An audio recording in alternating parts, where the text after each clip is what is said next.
Siamo arrivati alla fine di questo 2020, un anno complicato, un anno difficile. Io ho sempre sostenuto che essere ottimista fa parte del mio lavoro, però in questo caso, visto che siamo in un mondo globalizzato, visto che il problema della competitività ci riguarda, ci attanaglia un po' tutti, il fatto che le cose diventino difficili, per certi versi può essere visto come un vantaggio. Noi abbiamo un tessuto industriale fatto da imprenditori, soprattutto piccoli e medi. L'imprenditore italiano bisogna buttarlo giù con il cannone.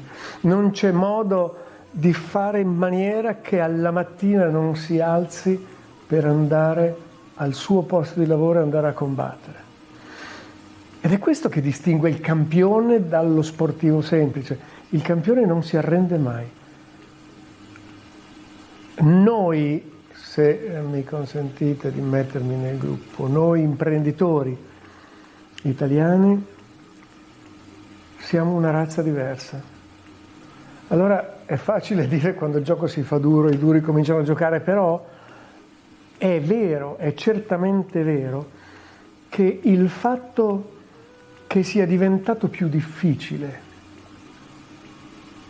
soprattutto emotivamente parlando, anche tecnicamente, è un qualche cosa che rende meno difficile per quelli che hanno una resilienza maggiore combattere e ottenere dei risultati sempre migliori, crescere nelle quote di mercato.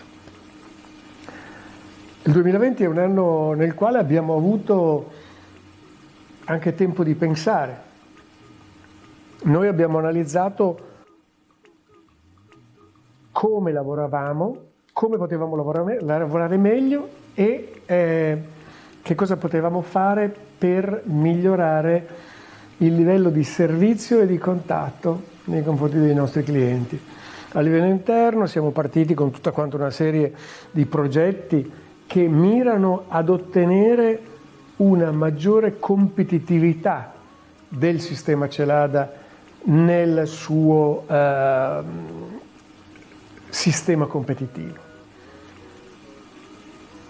E per quello che si riferisce invece all'interfaccia con il mondo, alla relazione con i nostri clienti, siamo partiti con due progetti principali, saranno due dei molti che seguiremo nei prossimi anni, ma questi sono già in movimento. Uno è il progetto e-Service e l'altro è il progetto Academy. Partendo con il progetto Academy, noi riteniamo che il nostro lavoro sia quello di aiutare i nostri clienti fornendo consulenza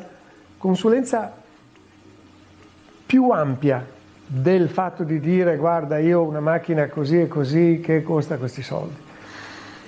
Aiutare i nostri clienti a fare delle valutazioni economiche legate alle macchine, a trovare i modi con i quali essere il più competitivi possibili.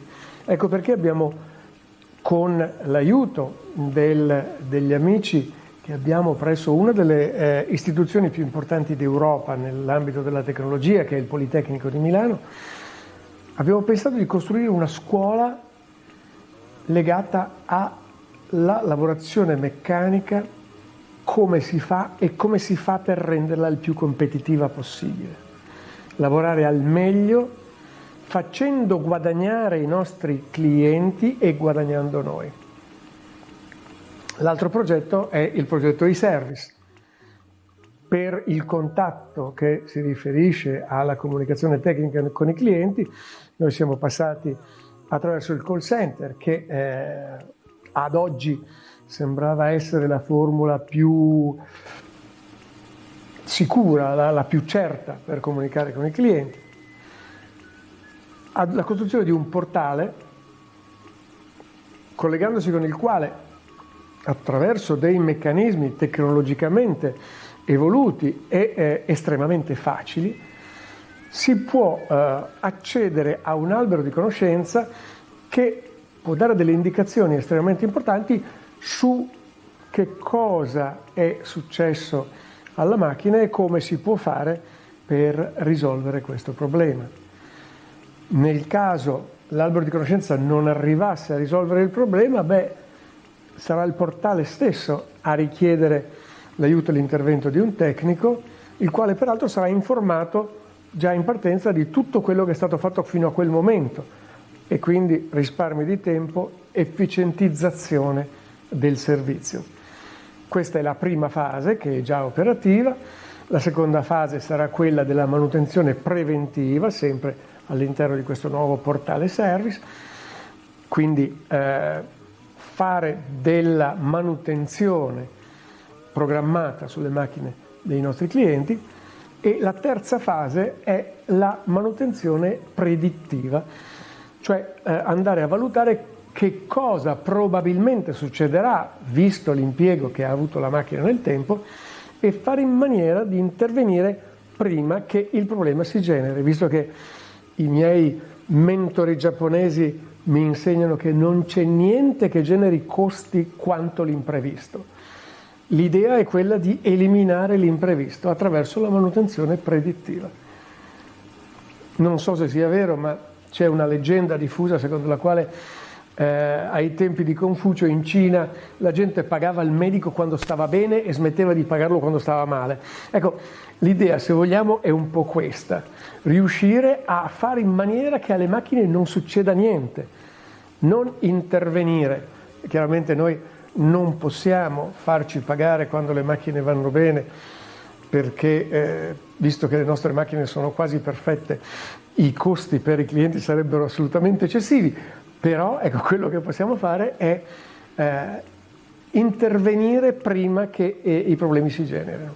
Queste nuove tecnologie che stiamo portando sono un rafforzamento ulteriore di quello che è la nostra vena principale, il sangue che tiene viva la Celada, che è la relazione con il cliente e il servizio alla clientela.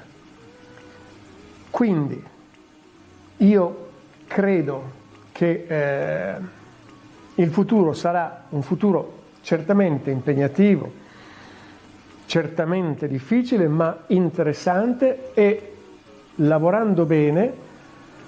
E io sono convinto che sotto questo aspetto l'Italia abbia veramente tanto da dare, si possa vedere un futuro stabile e radioso. Cosa dobbiamo chiedere di più? Abbiamo la nostra città che è piena di meravigliose piste ciclabili che rendono impossibile il traffico. Abbiamo i monopattini, abbiamo i banchi a rotelle, ma siamo imprenditori e quindi non ci ferma niente nessuno. Buon Natale e buon anno.